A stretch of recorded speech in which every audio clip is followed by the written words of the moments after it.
Welcome to the Jamie and Erik Show. This is your host, Elisa Medhus.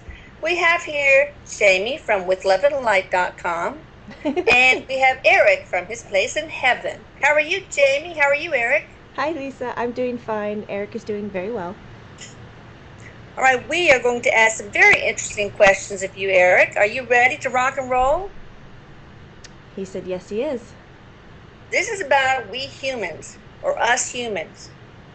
All right, the first question is why do we judge, compare, and label, and how do we stop that? You stop it by taping your mouth closed. Oh, that's a good one. He said that it's hard not to do it because this is how we're taught to describe. And he said, I've talked about it before. Human beings are really good at measuring. That's what they're made to do. They measure their experience, they measure themselves by their career, they use definitions to measure themselves, they use labels to measure themselves. He said, honestly, this is like living the logical life, driven by the brain.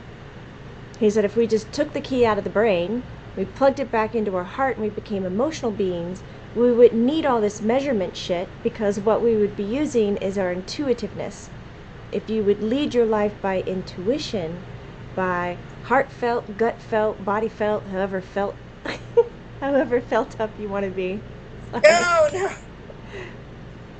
I was just trusting that he wasn't going to do that stuff and just rolling I with know it. it just came out of your mouth and you didn't realize what was going to happen, huh? He's good. Okay, so if you're led by what you feel, then you don't have the desire to start defining it with words. And he's pacing. He said Oh, once. he always used to pace around the kitchen island all the time, arms crossed. Is he crossing his Yeah, arms? yeah, he is. Uh-huh. That's funny. Okay, continue, Erik. He says that once you're used to leading yourself by how you feel, and you're not so associated to the words, the definition, the judgment, the labels no longer work for you. You rely on what your emotional reaction is, and that's what gives you directive. That's what gives you the drive to connect, to move forward, to make a change. Not so much as looking at the words and measuring that to see if it was good enough, bad enough, if it needed to change, if you wanted to change. That's your logical brain getting in the way, huh? Yeah, he goes, but this is a taught behavior. Instinctively, we want to react emotionally. We're emotional beings. So you're asking, how do you stop that shit? He said, you have to unlearn it. I asked in my head, well, how do you unlearn? Yeah. He goes, well, you have to forget. This is the first time. He's like using his hands. This is like the first time I've been telling you to forget is actually a good thing. He said, no, No, that's not easy either. it's a But go ahead. discipline. He goes, Mom, it's a discipline. You have to pay attention to every moment, every choice that you're making in every moment, and decide not to do it logically, but to do it emotionally. And he makes some weird sound. Cha-ching, bell. Oh, that's the bell. Ding. Oh, The yeah, bell. yeah. That means he's Let me done see. with Oh, yeah, that's our his signal, description. everybody. That's our signal to go on to the next question. So here we go. What's the difference between observation and evaluation? And tell me about judgment. You've discussed this before. I just want you to go ahead and tell it to our YouTube audience.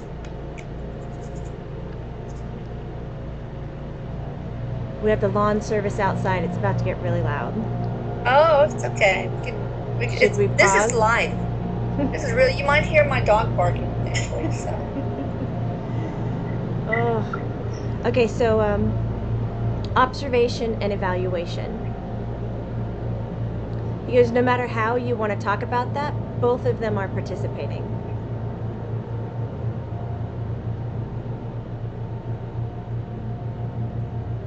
I guess we're gonna pause. We'll have eight. We'll edit this part out. go him to pause? Or what Yeah. he's saying? No, he's pausing. We're going to edit it out. Okay. Oh, no. Don't you hate it when you look and it's backwards? Your image is backwards, so if you go to fix your hair from the picture, Oh, you're going the yeah. wrong way. You go to the other side, it's like, yeah. That's so hard to... That's like rubbing your head and patting your belly at the same time. Like there's a I certain know. awkwardness to it. Okay. Ask your question again. Let's do it, Mom. Okay. What is the difference, Erik, between observation and evaluation? And also, in that, tell me a little bit about judgment overall. Observation and evaluation, he said, no matter what you're choosing, it shouldn't be seen as observation is passive and evaluation was the other one, correct? Mm-hmm. He said, Jamie, get your head in it. And evaluation being active. He says they're both participating elements. Both evaluation and observation, you are participating. He's switching it around for some reason. And when you participate, you put your energy into the situation. He goes, okay, just remember that. Because if your energy is in the situation, here comes the cussing, then you're fucking with the equation. What do you mean the equation?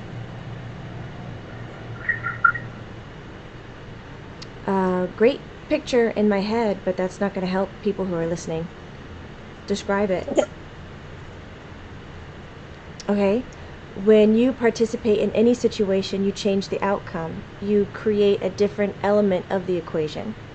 Okay? So there's nothing in your life that's considered passive. He goes, I just want you to understand that.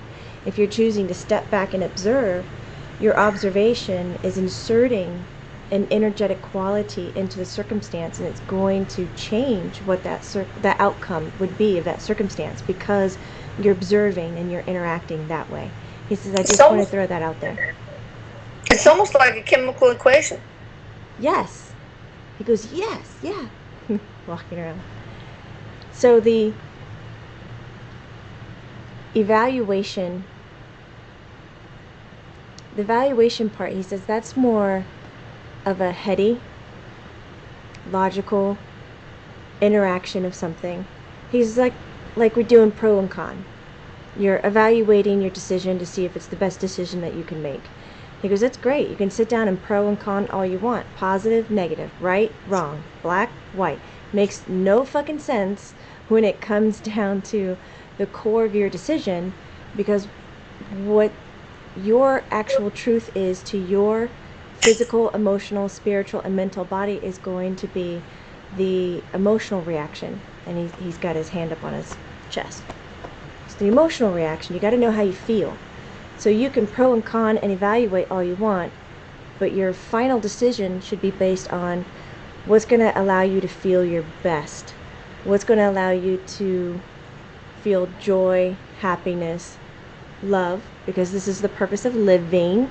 Purpose of living is not sitting around and evaluating everything and giving titles and names and descriptions, because once you start doing that shit, you're stripping the natural first-hand experience that you've already had, because you're trying to put it in some tiny ass box. It's a funny visual in my head. Tiny ass box to describe it and then hand it to someone, but nobody is going to understand exactly what you went through, because all you're doing is describing it visually or evaluating it from your observation. And he says, I don't know how you're slamming judgment into this, because judgment seems to show up everywhere, Mom. He goes, so what's your point? What are you trying to get to? Well, evaluation is a form of judgment. What about observation?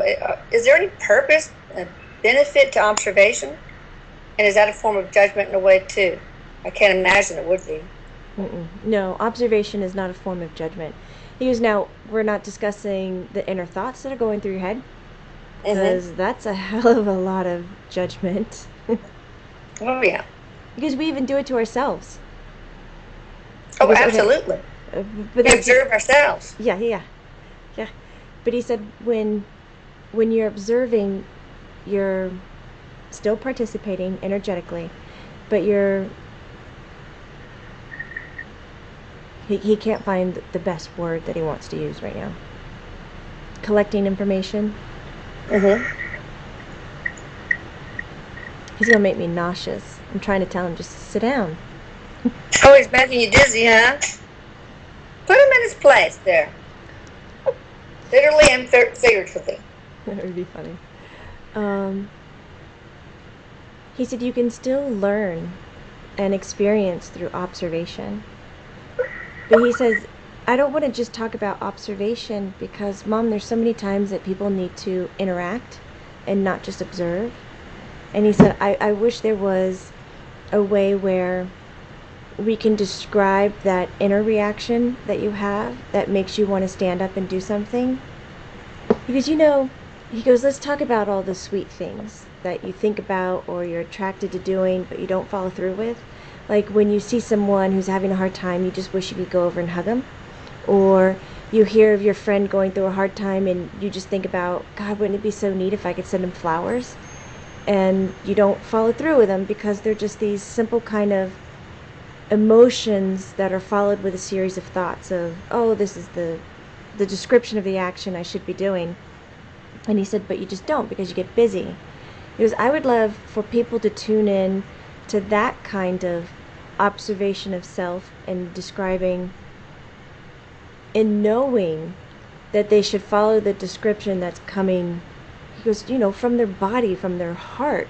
Like if you have that pull, that instinct to pick up the phone and call someone, even if you just have 3 minutes and you say, I really want to talk to you for an hour, but all I have is 3 minutes and I just want you to know that I'm thinking of you. Because if we all followed that kind of instinctiveness, well, I don't know what those were words. I don't know what you just said. Something about the whole world, his arms are going up in the air. Something about the whole world getting on the same line of communication and he's saying, Jamie, tell him that it's going to be better. It'll be better. So if we all pay attention to that, what do you want to call it, Eric? Instinctiveness. If we just follow through with what we're pulled to do, small Our or big. emotions, right? We're emotional beings, and that's what you're saying. We need to follow our heart, our feelings. He goes, God, that is such that is such the effing truth, he's shouting.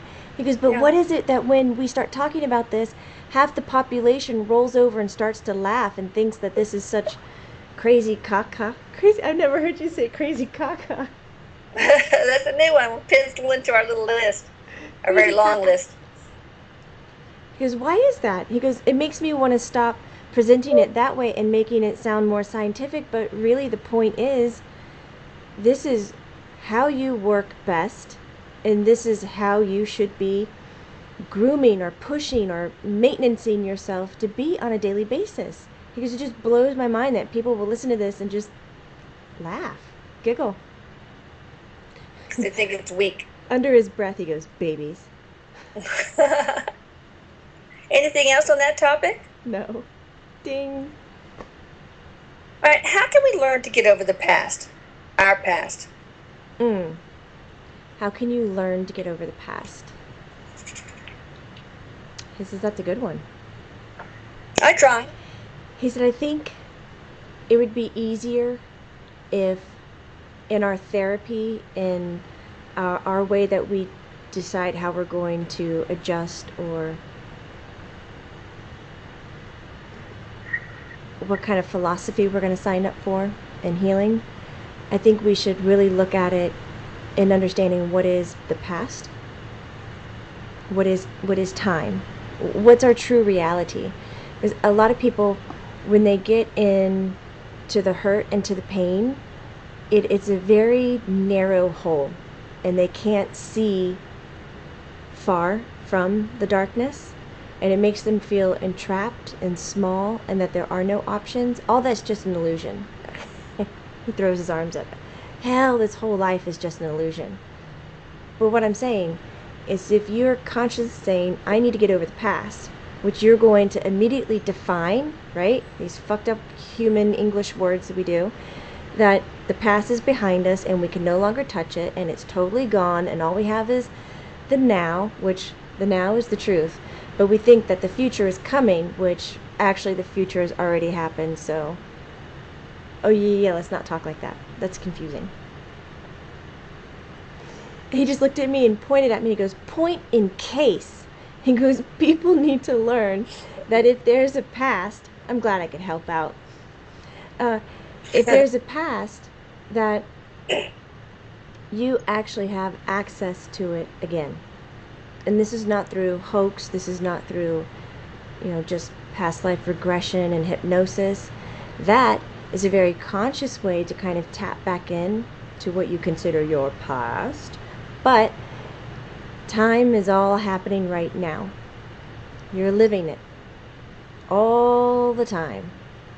Because, once you figure out that time is not linear and that time is stacked on top of itself and it's all occurring, and what you're doing right now by focusing to this conversation, by trying to learn this concept, is you have an amazing talent to bring in your awareness and focus on this immediate now. And the now keeps changing over.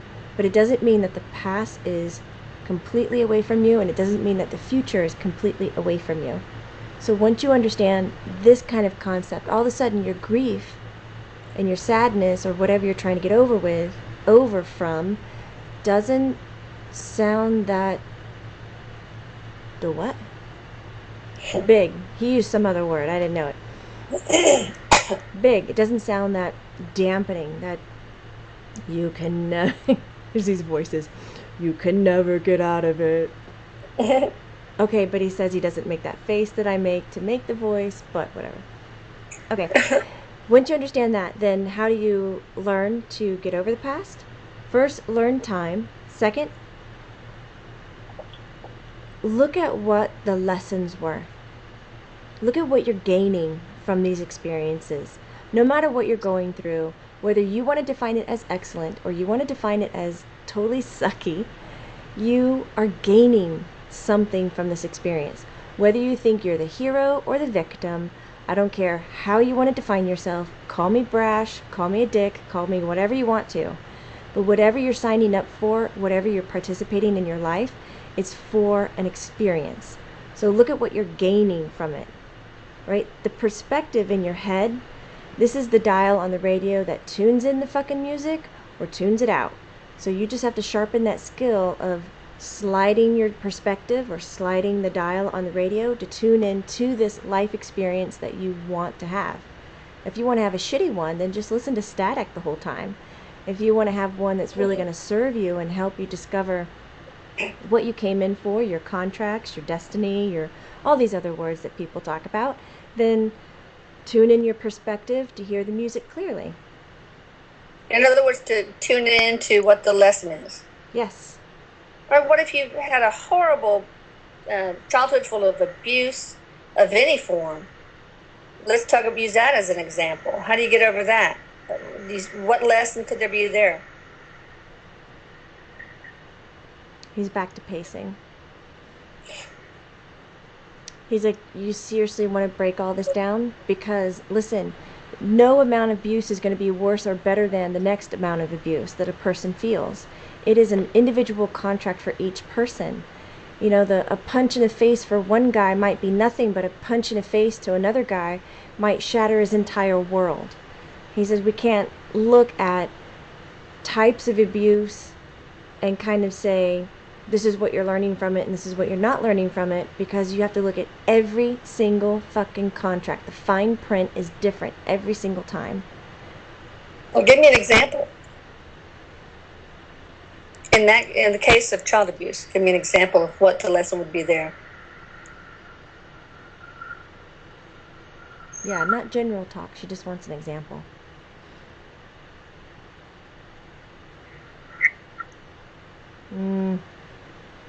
He said that fucking sucks. He's trying to bring up an example of a girl.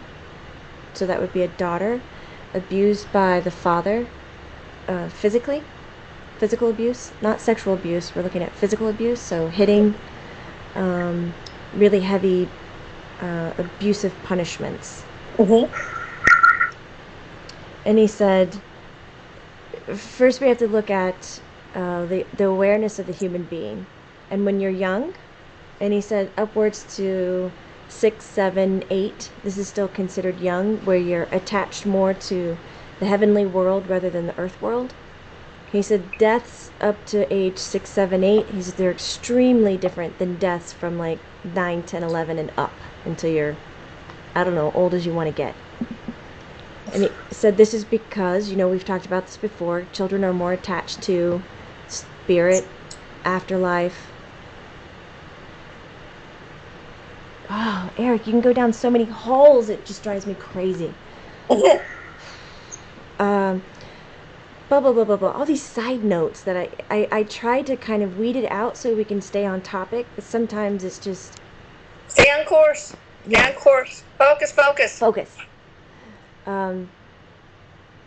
He was saying afterlife suggests that there's a life and that one ends and there's one after it. He goes, that's such a linear word. He goes, I don't know if I want to use that word. And I was like, you already used it. Let's just move forward. So that's why I just got a little crazy right there. Okay. It's like, I know. Having a good, strong, deep conversation with ADHD spirit is not easy. Oh, God, he had it too. He had lots of rabbit holes littering his life. Oh, my God. Okay. Focus. So we looked at the kid, the child. And so when you're a child, you're surrendering over to the protection and the guidance of parents, right? He goes, this is kind of the natural process of coming to be human. It's the natural process of being a baby with any kind of creature, animal, plant, so forth. Okay. He said, so taking that into consideration, the person who's the abuser, if they're the parent or the adult, this can get so complicated. Are you sure we want to do this? Oh, no. That's okay. I remember you had some cool thing about the abyss, crossing an abyss, but I can't remember exactly what you said. That was very helpful in helping people get over the past. It's okay. You probably don't remember either. Check the archives, people. Yeah. Search the abyss.